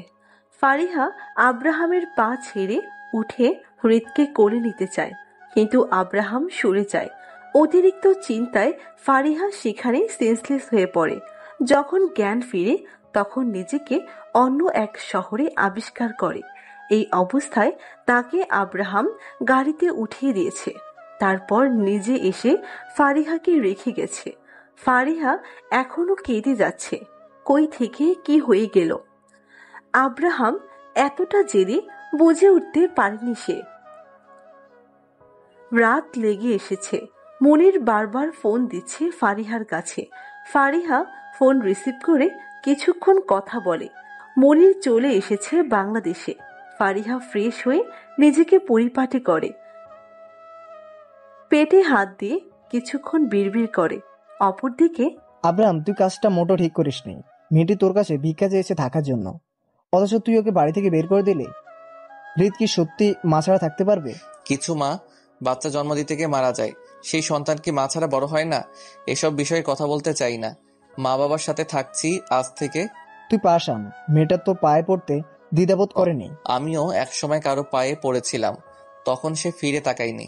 তাহলে আমি কেন আজ তাকাবো? তাই এসব আমার কাছে এখন নাটক মনে হয়। আয়ান রেগে সেখান থেকে উঠে যায়। সবকিছু তার কাছে অসহ্য লাগছে। আব্রাহাম এমন একরোখা দেখে বিরক্ত হয়। তারপর কয়েকদিন পর তার বিয়ে। আব্রাহাম বিয়ে করবে না দেখে তখন তাকে বিয়ে করতে হচ্ছে। মনির বাসায় ফিরে রাত 3টার পর। ফারিহা ভাইয়ের সাথে কিছুক্ষণ কথা বলে নিজের রুমে ঘুমিয়ে পড়ে। বারবার নিজেকে অপরাধী মনে হচ্ছে তার। পেটে বেড়ে উঠছে আরো একটি প্রাণ। অনেক ভেবে সে এই সিদ্ধান্ত নিয়েছিল সে নিজেও কখনো বিয়ে করতে চায় না আর। পরের দিন সকালে ফারিহা ভয়ে ভয়ে মনিরকে সব খুলে বলে। তারপর 3 মাস মনির ফারিহার সাথে কথা বলে নাই। মনিরও বিয়ে করে। সুন্দরভাবে কেটে যায় সবার সময়। আয়ুষী, আমার বেঁচে থাকার জন্য তুই হলেই হবে। তোকে নিয়ে কাটিয়ে দেবো সারা জীবন। তোর বাবাই যেমন তোর ভাইকে নিয়ে কাটাবে জীবন, ঠিক ঠিক আমিও পারবো তোকে নিয়ে কাটাতে আমরণ। তুই আমার সব, সোনা। ফারিহা ফুটফুটে এক কন্যা সন্তানকে কোলে নিয়ে ছাদে বসে আছে। কেটে গেছে আরো সময়। আজ সে এক কন্যা সন্তানের মা। এরপর কি হবে সেটা তো নিজেও জানে না। এভাবে কেটে যাচ্ছে বছরের পর বছর। সেই সময় এসেছে কি যে সময় আবারও মুখোমুখি হতে হবে তাদের। ফারিহা চিৎকার দিয়ে ঘুম থেকে উঠে। ফারিহার চিৎকার শুনে ঘুম ভেঙে যায় তার।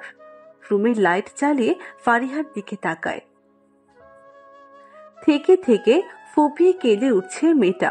আব্রাহাম ফারিহার পাশে গিয়ে জড়িয়ে ধরে। ফারিহা এক হাতে আব্রাহামকে খামছে ধরে। আব্রাহাম অবাক হয়ে বলে, কি হয়েছে তোমার? এত ভয় পাচ্ছ কেন ফারিহা? এই ফারিহা, কথা বলো, কি হয়েছে তোমার? এই আমার দিকে তাকাও, দেখো কিছু হয়নি, কাঁদছো কেন?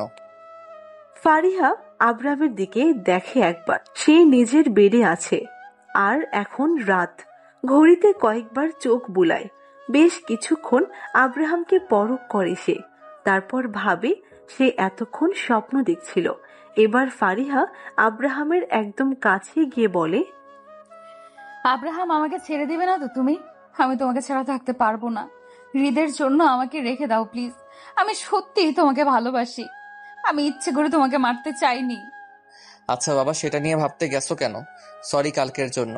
হৃদের ঘুম ভেঙে যাবে, কান্না করো না, শান্ত মেয়ের মতো ঘুমাও। তুমি আমাকে ডিভোর্স দিবে না? সত্যি করে বলো। আমি তোমাকে ছাড়া কিভাবে থাকবো? তোমার মতো আমাকে কে আগলিয়ে রাখবে? আমি অসহায় ছিলাম, সেই জন্য তোমার শর্তে রাজি ছিলাম। আমি এত কিছু তখন ভেবে দেখি নাই। প্লিজ আমাকে ছেড়ে দিও না প্লিজ। রাতে এসব কথা না বললে কি নয়? আচ্ছা, সেসব নিয়ে কাল কথা বলি, এখন একটু ঘুমাও। আমার মাথা ব্যথা করতেছে, সকালে আবার অফিস যেতে হবে। পানি খেয়ে ঘুমাও। স্বপ্ন দেখছো, স্বপ্ন কখনো সত্যি হয় না। তুমি সত্যিই ভালো না আব্রাহাম। আমাকে একটুও বুঝতে চাও না। তোমাকে ছাড়া আমি অসহায় হয়ে পড়বো। হৃদের জন্মটা ভুল ছিল। তুমি আমাকে এতটা মাসেও চিনলে না। সেই একই কথা, এমনি এমনি জন্ম দাওনি। তার বিনিময়ে তোমার ভাইয়ের চিকিৎসা করানো হয়েছে, ওখানে চাকরির ব্যবস্থা করে দিয়েছে। আর কি চাই? আব্রাহাম ফারিহার কথায় কান না দিয়ে অপর পাশে এসে শুয়ে পড়ে। ফারিহা কিছুক্ষণ বসে থাকে। হৃদকে জড়িয়ে ধরে কান্না করে দেয়। হৃদ নড়ে উঠলে কপালে কিস করে পাশে শুয়ে পড়ে। আব্রাহাম লাইট অফ করে অন্ধকারে ফারিহার মুখের দিকে তাকায়। মেয়েটা ভয় পেয়েছে বুঝতে পারে। এত ভয় না পেলে এভাবে চিৎকার দিত না। সে তো জানে ফারিহা টেনশন করলে খারাপ স্বপ্ন দেখে। সেটাকে অবশ্য স্বপ্ন বলা যায় না, নিজের কল্পনা সবটা। খুব ভোরে আব্রাহামের ঘুম ভেঙে যায়। প্ল্যান অনুযায়ী বাড়ি সাজাতে শুরু করে। এর মাঝে মনির চলে আসে। আব্রাহাম মনিরের সাথে ভালো মন্দ কথা বলে কাজে লেগে পড়ে। বেলা হতে হতে আব্রাহামের বাড়ির সবাই চলে আসে। হৃদের কান্নার শব্দে ফারিহার ঘুম ভাঙ্গে। ঘড়ির দিকে তাকিয়ে দেখে সকাল 9টা বাজে। এতক্ষণ সে ঘুমিয়েছিল। হৃদের দিকে তাকায়। হৃদ তার বুকে বারবার মুখ ঘষে। ফারিহা হৃদকে বুকে টেনে নেয়, হৃদকে খাওয়াতে থাকে। হুট করে আব্রাহাম ভিতরে প্রবেশ করে। ফারিহা থতমত খেয়ে শরীরের কাপড় ঠিক করে। আব্রাহাম ভ্রু কুঁচকে বলে, মনে হয় আমি অচেনা কেউ। যাই হোক, মহারানীর ঘুম ভেঙে গেলে একটু উঠবেন প্লিজ। আপনার জন্য আপনার প্রজারা অপেক্ষা করছে, তাদের একটু দর্শন দিয়ে আমাকে ধন্য করুন। আজ্ঞা সেনাবাহিনী, আপনি আমার জন্য খাবার নিয়ে আসুন। মহারানী তো আজ চলে যাবে। রুমে কি খাবার দেওয়া যাবে তাকে? নিজ হাতে খাইয়ে দিলেও আরো খুশি হব। ভালোভাবে কথা বললেই শুরু হয়ে যায়, বেশি কথা না বলে উঠো। আজকে বাড়ি থেকে চলে যাবে মনে নাই, তাও আমার সাথে বেহায়াপনা না করে থাকতে পারো না? হৃদের খাওয়া হলে নিচে আসো, বেলা 12টা পর্যন্ত ঘুমাও। আমার কাছে এত সুখ অন্য কারো কাছে পেলে জানিও। তোদের ঝগড়া হলে বাইরে আয়, সবাই অপেক্ষা করছে। ভাবি তাড়াতাড়ি আসো, তোমার জন্য তো সবাই অপেক্ষা করছে। আর আমার ক্ষুধা লাগছে, তোমার জন্য খাওয়ানো হচ্ছে না। আয়ানের কথা শুনে ফারিহা সেদিকে চোখ দেয়। ফারিহা বিড়বিড় করে, ব্যাপার কি? বাড়িতে আজ এত মানুষের আনাগোনা কেন? আয়ান ভাইয়া নিজ থেকে আজ কথা বলতে আসছে আমার সাথে। জানি না কি হবে আজ। আমার তো জায়গা হবে না, সেটা জানি। বিড়বিড় না করে উঠো। ফারিহা অবাক হয় সবার ব্যবহারে। উঠে ফ্রেশ হয়ে হৃদকে কোলে নিয়ে বাইরে যায়। তার ভাইকে বসে থাকতে দেখে বোকা বনে যায়। এখানে হচ্ছেটা কি? ভয়ে ভয়ে সোফায় গিয়ে বসে। মনির এসে হেসে বলে, কেমন আছিস? সেই সকালে আসছি আর মাত্র তোর দেখা পেলাম। ফারিহা মাথা নিচু করে নেয়। কিছুক্ষণ পর তার শাশুড়ি মা এসে একটা রুমে নিয়ে যায়। কয়েকজন মেয়ে এসে বউ সাজিয়ে দেয়। সে হাবলার মতো সব দেখে। শেষে উপায় না পেয়ে বলে, কি আমাকে বলা যাবে কি? কেউ কিছু বলছেন না কেন? আজব তো। আজকে তোমার বিয়ে ভাবি, তোমাকে আজ বিয়ে দেওয়া হবে। তো আমাকে কি বিয়ে দিয়ে বাড়ি থেকে তাড়ানো হবে? তাহলে আমি বিয়ে করব না। ছাড়ুন আমাকে, আমি ছোট বাচ্চা না যে ধরে রাখবেন। মিসেস, আমার সাথে আপনার বিয়ে। এভাবে কেঁদে মেকআপ নষ্ট করবেন না প্লিজ। আপনাকে আমার কাছে রেখে দিব সারা জীবনের জন্য। আপনি আমার হয়ে থাকবেন, শুধু আমার হৃদের মা। বিয়ে, তাও তোমার সাথে? সত্যি আমার তো বিশ্বাসই হচ্ছে না। আমার সাথে তোমরা সবাই মজা করছো না তো? তাহলে কিন্তু ভালো হবে না বলে দিলাম। মজা করতে যাব কেন? তুমি তো আর আমার শালি না। সত্যি তোমার সাথে আমার বিয়ে হবে আজ। 2বার বিয়ে কে করতে পারে? হ্যাঁ, এক বউকে 2বার বিয়ে করব আমি? ফারিহা সবার সামনে আব্রাহামকে জড়িয়ে ধরে। ইস, এটা যে সত্যি তার বিশ্বাস হচ্ছে না। তারপর সবাই মিলে নিচে যায়। ছোটখাটো আয়োজনে বিয়েটা হয়ে যায় তাদের। এই বাড়ি ছেড়ে শ্বশুর বাড়িতে পা রাখে আজ ফারিহা। আলাদা একটা অনুভূতি কাজ করছে আজ তার মাঝে। ইস, মানুষটাকে কত আপন করেছে। ভাবতেই যেন সে আকাশে উঠছে। রাত 10টা। সবাই খাওয়া দাওয়া করার জন্য ড্রয়িং রুমে হাজির হয়। ফারিহা নিজেও সবার সাথে খাবার খেতে বসেছে। এক লোকমা ভাত মুখে দিতে বমি পায় তার। আব্রাহাম ভ্রু কুঁচকে তার দিকে তাকায়। বেসিন দেখিয়ে দিলে ফারিহা সেখানে দৌড়ে যায়। গড়গড় করে বমি করে দেয়। কয়েকদিন থেকে খাওয়া দাওয়া না করার জন্য শরীর দুর্বল হয়ে যায়। ফিরে এসে সোফায় বসতে যাবে, তখন সেন্সলেস হয়ে পড়ে। আব্রাহাম হাত ধুয়ে ফারিহার কাছে দৌড়ে আসে, সোফায় শুইয়ে দেয়। পারিবারিক ডাক্তারকে ফোন করে। কিছুক্ষণের মধ্যে ডাক্তার চলে আসে। ফারিহাকে কিছু প্রশ্ন করে, তারপর হাসি মুখে বলে, কংগ্রেস আব্রাহাম, দ্বিতীয়বার বাবা হতে যাচ্ছ। তবে শিওর দিতে পারছি না, পরীক্ষা করে নিও একবার। কথাটা শুনে আব্রাহাম অবাক হয়ে ফারিহার দিকে তাকায়। চোখ মুখ শক্ত করে ফারিহাকে দেখে। ফারিহা বিড়বিড় করে বলে, আল্লাহ, আব্রাহাম যেভাবে তাকিয়ে আছে আমাকে যেন আবার বকাবকি না করে। আমি তো ভেবেছিলাম সে আমাকে ছেড়ে দিবে। তার জন্যই তো একটা বাচ্চা নিয়েছিলাম, যাতে সেই সন্তান নিয়ে বাকি সময় কাটাতে পারি। ফারিহাকে সবাই কংগ্রেস জানায়। সবার মুখে হাসি থাকলেও আব্রাহামের মুখে হাসি নেই। সবার খাওয়া দাওয়া হলে যে যার বাসায় চলে যায়। রাত 11টার সময় নিজের রুমে যায় আব্রাহাম। ফারিহা তখন হৃদকে শুইয়ে দিচ্ছিল। আব্রাহামকে দেখে এগিয়ে আসে। আব্রাহাম হাত ঝাড়া দিয়ে বলে, এটার মানে কি ফারিহা? হৃদের বয়স মাত্র 8 মাস চলে, আর তুমি এখনই বাচ্চা নিলে? এই জন্য কাছে আসতে চাইনি। বাচ্চা নষ্ট করবে। হৃদ আছে আমার, আর কারো দরকার নেই। রাগ করো না প্লিজ, আমার কথাটা শোনো। আমি তো ভেবেছিলাম তুমি আমাকে বাড়ি থেকে বের করে দিবে, কিন্তু আমি তোমাকে ভালোবেসে ফেলেছি। সেই কারণেই বাচ্চা ইচ্ছে করে নেই, যাতে চলে যাওয়ার পর তাকে নিয়ে থাকতে পারি। আর কিছু ভাবো নাই? একসাথে 2টা কিভাবে সামলাও আমিও দেখব। বিরক্ত করো না, যাও ঘুমাও। আচ্ছা, এত কিছু হলো যে কিভাবে কি সবটা আমাকে বলো। আর ভাইয়া কিভাবে সবটা জানতে পারলো? আমি তো এসবের কিছুই জানতাম না। এমনকি কালকেও আমার সাথে খারাপ ব্যবহার করছো তুমি। হৃদ জন্মের পর পর তোমার প্রতি আমি আকৃষ্ট হয়ে পড়ি। আমার বিরুদ্ধে তুমি যেতে না, হৃদের খেয়াল রাখতে, সব সময় আমার খেয়াল রাখতে। সব মিলে একটা ভালো লাগা কাজ করে। তখনই মনির ভাইয়াকে সবটা বলে দিই। প্রথম উনি রাগ করলেও পরে ঠিকই মেনে নেয়। মা বাবাকে কাল সব বলি। আজ নতুন করে বিয়ে করলাম কারণ চুক্তি হিসাবে আজ আমাদের সম্পর্ক শেষ হয়েছিল। বাহ, তলে তলে দেখি টেম্পো চালাও। যাই হোক, হৃদ ঘুমিয়ে গেছে, চলো ছাদে গিয়ে একটু প্রেম করি। এর আগে প্রথম রাতটা তো নিজের মতো কাটিয়েছো, এবার না হয় আমার মতো করে কাটালে। ইচ্ছে করছে না, টায়ার্ড অনেক আমি। তুমি তোমার দ্বিতীয় বাচ্চাকে নিয়ে সুখে থাকো। এমনি বলি না, মেয়ে মানুষ বেঈমান, একটা থাকতে আর একটা ধর। থুরবাল, অযথা একটা বিষয় নিয়ে ঝগড়া শুরু করছো। যাও ঘুমাও, একদম আমার কাছে আসবে না। আমি নতুন করে বিয়ে করব, তোমার মতো কাউকে চাই না আমার। অসভ্য। আমি অসভ্য? তাহলে অসভ্য হই একটু, কি বলো? আব্রাহাম ফারিহার কোমর জড়িয়ে কথাটা বলে। ফারিহা লাফাতে শুরু করে। আব্রাহাম আরো শক্ত করে নিজের সাথে চেপে ধরে। ফারিহার গলায় পরপর কয়েকটা কিস করে। ফারিহা ধাক্কা দিলে আব্রাহাম কিছুটা নড়ে চড়ে ওঠে, কিন্তু ফারিহাকে ছাড়ে না। ঠোঁটে কিস করতে থাকে। প্রায় 2 মিনিট পর ছেড়ে দিয়ে বলে, আরো একটা বাচ্চা নিব, চলো। বাচ্চার পিঠে বাচ্চা, দারুণ না? আমার আপত্তি নাই। আমার কি, আমি তো বউকে আদর করতে পারবো। আসো বেবি, কাম কাম। এই না, ছাড়ো, আমার না প্রচুর ঘুম পেয়েছে। এ দেখো আমার চোখ বন্ধ হয়ে আসছে। তুমি কি বলছো শুনতে পাচ্ছি না, দেখতেও পাচ্ছি না। হৃদ ঘুম থেকে জেগে যাবে, ছাড়ো। পালাতে চাচ্ছ?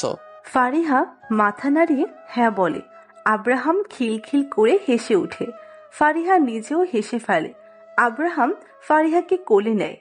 বেডে গিয়ে লাইট অফ করে ফিসফিস করে বলে, দ্বিতীয়বার তোমাকে ভালোবেসেছি আমি, তৃতীয় কাউকে চাই না আর। তোমাকে শেষ পর্যন্ত রেখে দিব, ভালোবেসে সবসময় পাশে রব। তুমি আমার শেষ প্রিয়, তুমি আমার প্রিয় মানুষ হয়ে রবে আমার শেষ নিঃশ্বাস পর্যন্ত। আমিও ভালোবাসি হৃদের বাবাকে, ভালোবাসবো দ্বিতীয় বাবুর আব্বুকে। তারপর আব্রাহাম ফারিহাকে কিস করতে থাকে। বেশ কিছুক্ষণ কিস করার পর ফারিহা শাড়িটা নিচে ফেলে দেয় আর আদরে আদরে ভরিয়ে দেয় ফারিহাকে।